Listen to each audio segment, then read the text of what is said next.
ஓம் சாந்தி 31/3/2025.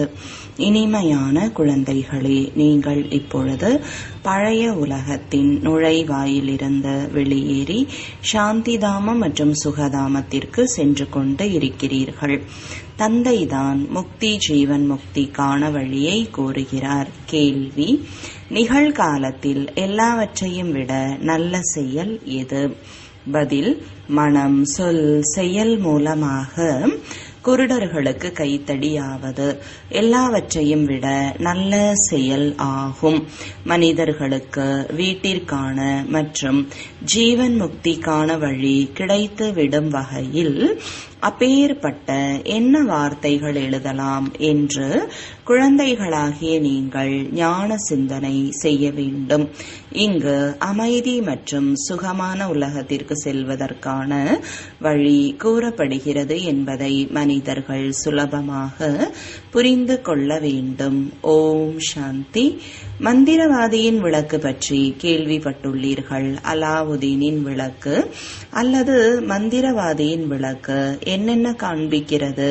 வைகுண்டம், சொர்க்கம், சுகதாமம். விளக்கிற்கு பிரகாசம் என்று கூறப்படுகிறது. இப்பொழுது இருள்தான் அல்லவா? இப்பொழுது இந்த பிரகாசத்தை வெளிப்படுத்துவதற்காக குழந்தைகள் கண்காட்சி, மேளா ஆகியவை நடத்துகிறார்கள். அதிகமாக செலவு செய்கிறார்கள். தலையில் அடித்துக் கொள்கிறார்கள். பாபா, இதற்கு என்ன பெயர் வைக்கலாம் என்று கேட்கிறார்கள். இங்கு மும்பைக்கு கேட்வே ஆஃப் இந்தியா என்று கூறுகிறார்கள். கப்பல்கள் முதலில் மும்பைக்கு தான் வருகின்றன. தில்லியில் கூட இந்தியா கேட் உள்ளது. இப்பொழுது இது நம்முடையது. முக்தி ஜீவன் முக்திக்கான நுழைவு வாயில். 2 நுழைவு வாயில்கள் உள்ளன அல்லவா? எப்பொழுதுமே 2 நுழைவு வாயில்கள் இருக்கும். உள்ளே செல்வது மற்றும் வெளியே செல்வது. ஒரு வாயில் வழியாக வருவது, மறுவாயில் வழியாக செல்வது. இதுவும் அவ்வாறே நாம் புதிய உலகத்திற்கு வருகிறோம். பிறகு பழைய உலகத்திலிருந்து வெளியேறி நமது வீட்டிற்கு சென்று விடுகிறோம். ஆனால் திரும்பி நாமாகவோ செல்ல முடியாது.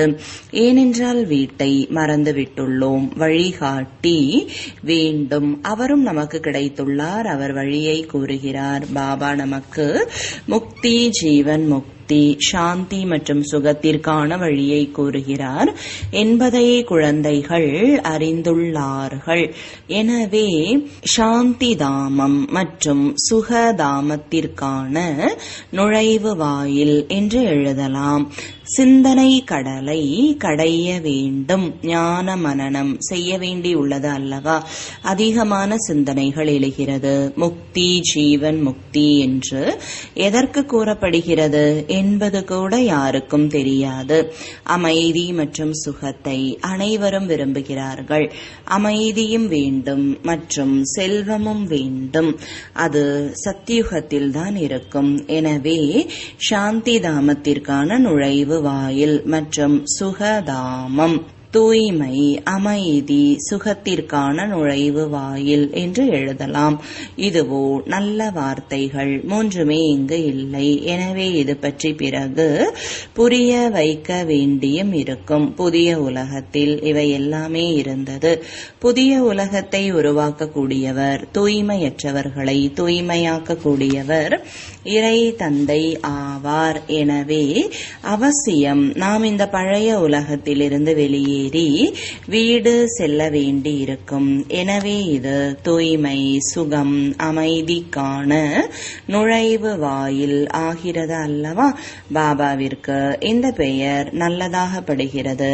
இப்பொழுது உண்மையில் அதை திறந்து வைக்கும் காரியத்தை சிவபாபா செய்கிறார். ஆனால் பிராமணர்களாகிய நம் மூலமாக செய்விக்கிறார். உலகத்தில் அநேக திறப்பு விழாக்கள் நடைபெறுகிறது.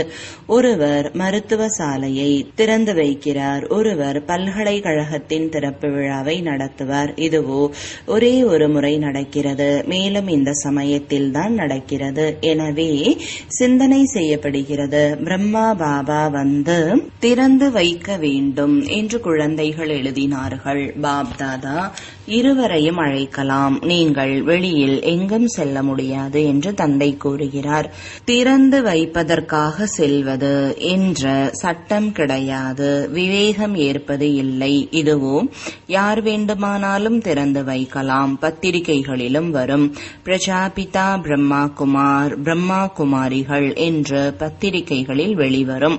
இந்த பெயர் கூட மிக நன்றாக உள்ளதல்லவா? பிரஜாபிதா அனைவரின் தந்தை. இது குறைவானதா என்ன? மேலும் பிறகு சுயம் தந்தை விழா நடத்துகிறார். செய்பவரும் செய்விப்பவரும் அவர். நாம் சொர்க்கத்தை உருவாக்கி கொண்டிருக்கிறோம் என்பது புத்தியில் இருக்க வேண்டும். எனவே எவ்வளவு முயற்சி செய்து ஸ்ரீமத் படி நடக்க வேண்டும். நிகழ்காலத்தில் மனம், சொல், செயல் மூலமாக எல்லாவற்றையும் விட நல்ல செயல் ஒன்றே ஒன்றுதான், அதாவது குருடர்களுக்கு கைத்தடியாக ஆவது. ஹே பிரபு, குருடர்களின் கைத்தடியே என்று பாடவும் செய்கிறார்கள். அனைவரும் குருடர்கள், குருடர்களாக உள்ளார்கள். எனவே தந்தை கைத்தடியாகிறார், ஞானத்தின் மூன்றாவது கண்ணை கொடுக்கிறார். அதன் மூலம் நீங்கள் சொர்க்கத்தில் வரிசைப்படியாக முயற்சிக்கு ஏற்ப செல்கிறீர்கள். வரிசைப்படியாக இருக்கவே இருக்கிறார்கள். இது மிகவும் பெரிய எல்லையில்லாத மருத்துவமனை மற்றும் பல்கலைக்கழகமாகும். ஆத்மாக்களின் தந்தை பரமபிதா பரமாத்மா பதீத பாவனர் ஆவார். நீங்கள் அந்த தந்தையை நினைவு செய்யுங்கள், பிறகு சுகதாமத்திற்கு சென்று விடுவீர்கள். இது நரகமாகும், இதை ஸ்வர்க்கம் என்று கூற மாட்டார்கள். சொர்க்கத்தில் ஒரே ஒரு தர்மம் தான் இருக்கிறது. பாரதம் சொர்க்கமாக இருந்தது, வேறு எந்த தர்மமும் இருக்கவில்லை. இது மட்டும் நினைவில் இருந்தால் கூட இதுவும் மன்மனாபவ ஆகும். நாம் சொர்க்கத்தில் முழு உலகிற்கு அதிபதியாக இருந்தோம். இவ்வளவு கூட நினைவில் இருப்பது இல்லையா? நமக்கு தந்தை கிடைத்துள்ளார் என்பது புத்தியில் உள்ளது என்றால் அந்த மகிழ்ச்சி இருக்க வேண்டும். ஆனால் மாயை குறைவானது அல்ல. அப்பேற்பட்ட தந்தையினுடையவராகிய பிறகும் அந்த அளவு மகிழ்ச்சியில் இருப்பது இல்லை. மூச்சு திணறிக் கொண்டே இருக்கிறார்கள். மாயை அடிக்கடி மூச்சு திணறுமாறு செய்கிறது. சிவபாபாவின் நினைவை மறக்குமாறு செய்துவிடுகிறது. நினைவு நிலைப்பது இல்லை என்று அவர்களை கூறுகிறார்கள். தந்தை ஞானக்கடலில் மூழ்கி எழுமாறு செய்கிறார். மாயை பிறகு விகார கடலில் மூழ்கி எழுமாறு செய்துவிடுகிறது. மிகவும் மகிழ்ச்சியுடன் மூழ்கி எழ முற்பட்டு விடுகிறார்கள். சிவபாபாவை நினைவு செய்யுங்கள் என்று தந்தை கூறுகிறார். மாயை பிறகு மறக்கடிக்க வைக்கிறது. தந்தையை நினைவே செய்வது இல்லை. தந்தையை அறியாமலேயே இருக்கிறார்கள். துக்கத்தை நீக்கி சுகத்தை வழங்கக்கூடியவர் பரமபிதா பரமாத்மா.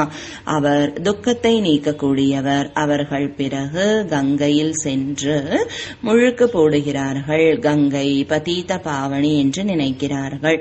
சத்தியுகத்தில் கங்கையை துக்கத்தை தீர்ப்பவர், பாவத்தை நீக்குபவர் என்று கூற மாட்டார்கள். சாது, சந்நியாசி ஆகிய அனைவரும் நதிகளின் கரையோரத்தில் அமர்கிறார்கள். கடற்கரையில் ஏன் அமர்வது இல்லை? இப்பொழுது குழந்தைகளாகிய நீங்கள் கடலின் கரையில் அமர்ந்துள்ளீர்கள். ஏராளமான குழந்தைகள் கடலிடம் வருகிறார்கள். பிறகு கடலிலிருந்து வெளிப்பட்ட இந்த பெரிய சிறிய நதிகள் உள்ளன என்று நினைக்கிறார்கள். பிரம்மபுத்ரா, சிந்து மற்றும் சரஸ்வதி போன்ற பெயர்கள் வைக்கப்பட்டுள்ளன. குழந்தைகளே, நீங்கள் மனம், சொல், செயலில் மிக மிக கவனம் வைக்க வேண்டும் என்று தந்தை புரிய வைக்கிறார். ஒரு பொழுதும் நீங்கள் கோபப்படக்கூடாது. கோபம் முதலில் மனதில் வருகிறது, பிறகு பேச்சு மற்றும் செயலில் கூட வந்து விடுகிறது. இவை 3 ஜன்னல்கள் ஆகும். எனவே தந்தை புரிய வைக்கிறார், இனிமையான குழந்தைகளே, வார்த்தைகளை அதிகமாக பயன்படுத்தாதீர்கள், அமைதியாக இருங்கள். பேச்சில் வந்துவிட்டால் செயலில் வந்துவிடும். கோபம் முதலில் மனதில் வருகிறது, பிறகு பேச்சு செயலில் வருகிறது. 3 ஜன்னல்களிலிருந்து வெளிப்படுகிறது. முதலில் மனதில் வரும். உலகத்தவர்கள் ஒருவருக்கொருவர் துக்கம் கொடுத்து கொண்டே இருக்கிறார்கள், சண்டையிட்டுக் கொண்டே இருக்கிறார்கள். நீங்கள் யாருக்கும் துக்கம் கொடுக்க கூடாது. அப்பேற்பட்ட எண்ணம் கூட வரக்கூடாது. அமைதியாக இருப்பது மிக நல்லது. எனவே தந்தை வந்து சொர்க்கம் அல்லது சுகம், அமைதிக்கான நுழைவாயிலை கூறுகிறார். குழந்தைகளுக்கு தான் கூறுகிறார். நீங்களும் மற்றவர்களுக்கு கூறுங்கள் என்று குழந்தைகளுக்கு கூறுகிறார். தூய்மை, சுகம், அமைதி சொர்க்கத்தில் தான் இருக்கிறது. அங்கு எப்படி செல்கிறோம் என்பதை புரிந்து கொள்ள வேண்டும். இந்த மகாபாரத போர் கூட நுழைவு வாயிலை திறக்கிறது. பாபாவின் ஞான மனனம் நடக்கிறது அல்லவா? என்ன பெயர் வைக்கலாம்? அதிகாலையில் சிந்தனை கடலை கடையும் பொழுது வெண்ணெய் வெளிப்படுகிறது, நல்ல கருத்துகள் வெளிப்படுகின்றன. அதனால்தான் பாபா கூறுகிறார், அதிகாலையில் எழுந்து தந்தையை நினைவு செய்யுங்கள். மேலும் என்ன பெயர் வைக்கலாம் என்பது பற்றி சிந்தனை கடலை கடையுங்கள். சிந்திக்க வேண்டும். ஒரு சிலருக்கு நல்ல சிந்தனை வெளிப்படுகிறது.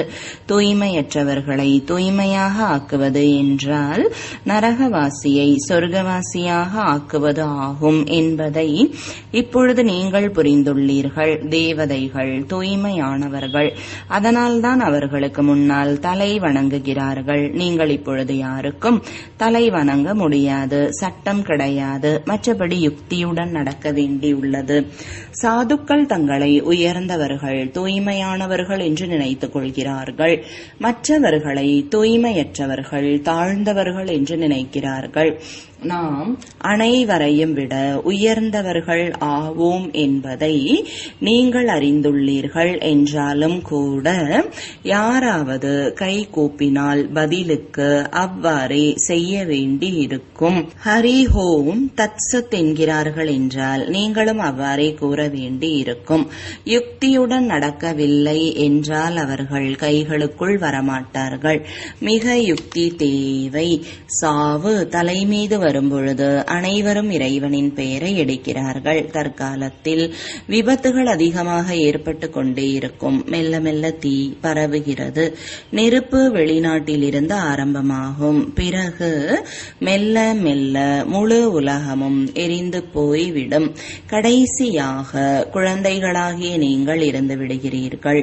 உங்களுடைய ஆத்மா தூய்மையாக ஆகிவிடும் பொழுது பிறகு உங்களுக்கு அங்கு புதிய உலகம் கிடைக்கிறது. உலகத்தினுடைய புதிய நுழைவு வாயில் குழந்தைகளாகிய உங்களுக்கு கிடைக்கிறது. நீங்கள் ஆட்சி புரிகிறீர்கள். அலாவுதீனின் விளக்கு கூட பிரசித்தமானது அல்லவா? இவ்வாறு குறிப்பெடுக்கும் பொழுது அளவற்ற பொக்கிஷம் கிடைத்து விடுகிறது. சரியான விஷயம்தான். அலாவுதீன் சற்றென்று சமிஞ்சை மூலமாக காட்சியை செய்விக்கிறார் என்பதை நீங்கள் அறிந்துள்ளீர்கள். நீங்கள் சிவபாபாவை மட்டும் நினைவு செய்தீர்கள் என்றால் எல்லாமே காட்சியாக கிடைத்துவிடும். தீவிர பக்தியினால் கூட காட்சி கிடைக்கிறது அல்லவா? இங்கு உங்களுக்கு லட்சியத்தின் நோக்கத்தின் காட்சி கிடைக்கிறது. பிறகு நீங்கள் பாபாவை சொர்க்கத்தை நினைவு செய்வீர்கள்.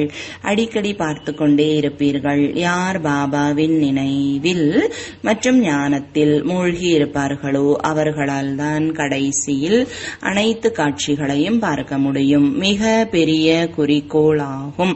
தன்னை ஆத்மா என்று உணர்ந்து தந்தையை நினைவு செய்வது சித்தி வீடு கிடையாது. மிகுந்த உழைப்பு உள்ளது. நினைவு முக்கியமானது. எப்படி பாபா திவ்ய திருஷ்டியின் வள்ளலோ அதே போல சுயம் தனக்காக திவ்ய திருஷ்டியின் வள்ளலாகி விடுவார்கள். எப்படி பக்தி மார்க்கத்தில் தீவிர வேகத்துடன் நினைவு செய்யும் பொழுது காட்சி கிடைக்கிறது. தங்களுடைய உழைப்பினால் திவ்ய திருஷ்டியின் வள்ளல் ஆகிவிடுகிறார்கள். நீங்கள் கூட நினைவின் உழைப்பில் இருந்தீர்கள் என்றால் மிக மகிழ்ச்சியாக இருப்பீர்கள். மேலும் காட்சி கிடைத்துக் கொண்டே இருக்கும். இந்த முழு உலகம் மறந்து போய்விடும். மன்மனா பவ ஆக ஆகிவிடுவீர்கள்.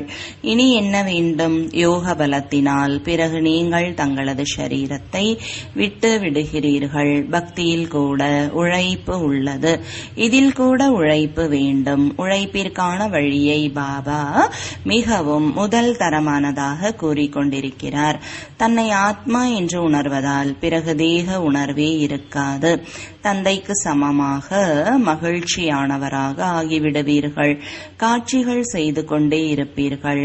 மகிழ்ச்சி அதிகமாக இருக்கும். தனது பெயர் உருவத்திலிருந்து தனிப்பட்டவராக வேண்டும். பிறகு மற்றவர்களுடைய பெயர் உருவத்தை நினைவு செய்வதால் என்ன நிலைமையாகும்? ஞானம் மிக சுலபமானது. பழமையான பாரதத்தின் யுகத்தில்தான் மாயாஜாலம் உள்ளது. பிரம்மஞானிகள் கூட இவ்வாறுதான் சரீரம் விடுகிறார்கள் என்று பாபா புரிய வைத்துள்ளார். நாம் ஆத்மா ஆவோம். பரமாத்மாவுடன் கலந்துவிட வேண்டும். யாருமே கலந்து விடுவது இல்லை. இருப்பது பிரம்மஞானியாக அமர்ந்தபடியே சரீரத்தை விட்டு விடுகிறார்கள் என்பதை பாபா பார்த்துள்ளார். வாயுமண்டலம் மிகவும் அமைதியாக இருக்கும். ஆழ்ந்த அமைதி நிலவி விடுகிறது. அந்த ஆழ்ந்த அமைதி கூட யார் ஞான மார்க்கத்தில் இருக்கிறார்களோ, அமைதியாக இருக்கக்கூடியவர்களாக இருப்பார்களோ அவர்களுக்கு தான் அனுபவமாகும். மற்றபடி ஒரு சில குழந்தைகள் இன்னும் சிறு பிள்ளைகளாக இருக்கிறார்கள். அடிக்கடி விழுந்து விடுகிறார்கள். இதில் மிக மறைமுகமான உழைப்பு உள்ளது. பக்தி மார்க்கத்தின் உழைப்பு கண்கூடாக தெரிகிறது. மாலையை உருட்டுங்கள். மூலையில் அமர்ந்து பக்தி செய்யுங்கள். இங்கோ நடந்தாலும் சென்றாலும் நீங்கள் நினைவில் இருக்கிறீர்கள். நீங்கள் ராஜ்யத்தை எடுத்துக்கொண்டிருக்கிறீர்கள் என்பது யாருக்கும் தெரியாது. நினைவின் மூலமாக தான் முழு கணக்கு வழக்குகளையும் தீர்க்க வேண்டும். ஞானத்தினால் கணக்கு தீர்ந்து விடுமா என்ன? கணக்கு வழக்கு யோகத்தின் மூலமாக தான் தீர்க்க முடியும். கர்ம கணக்கு நினைவினால் தான் முடிவுக்கு வரும். இது மறைமுகமானது. பாபா அனைத்தையும் மறைமுகமாக கற்பிக்கிறார். இனிமையிலும் இனிமையான காணாமல் போய் வெகு காலம் கழித்து கண்டெடுக்கப்பட்ட குழந்தைகளுக்கு தாயும் தந்தையுமான பாப்தாதாவின் அன்பு நினைவுகள் மற்றும் காலை வணக்கங்கள். ஆன்மீக குழந்தைகளுக்கு ஆன்மீக தந்தையின் வணக்கங்கள். ஆன்மீக தந்தைக்கு ஆன்மீக குழந்தைகளின் அன்பு நினைவுகளும் வணக்கங்களும். தாரணைக்கான முக்கிய சாரம்: முதலாவது, மனம், சொல் மற்றும் செயலால் ஒரு பொழுதும் கோபப்படக்கூடாது. இந்த 3 ஜன்னல்களின் மீது மிகுந்த கவனம் கொள்ள வேண்டும். வார்த்தைகளை அதிகமாக பயன்படுத்தக்கூடாது. ஒருவருக்கு ஒருவர் துக்கம் கொடுக்க கூடாது. இரண்டாவது, ஞானம் மற்றும் யோகத்தில் மூழ்கியிருந்து கடைசி காட்சிகளை பார்க்க வேண்டும். தனது அல்லது மற்றவர்களின் பெயர் உருவத்தை மறந்து நான் ஆத்மா ஆவேன் என்ற இதே நினைவுடன் தேக உணர்வை நீக்கிவிட வேண்டும். வரதானம்: அன்பினும் அம்பு மூலமாக அன்பால் காயத்தை ஏற்படுத்தி அன்பு மற்றும் பிராப்திகள் நிரம்ப பெற்ற அன்பில் மூழ்கிய ஆத்மா ஆகுக.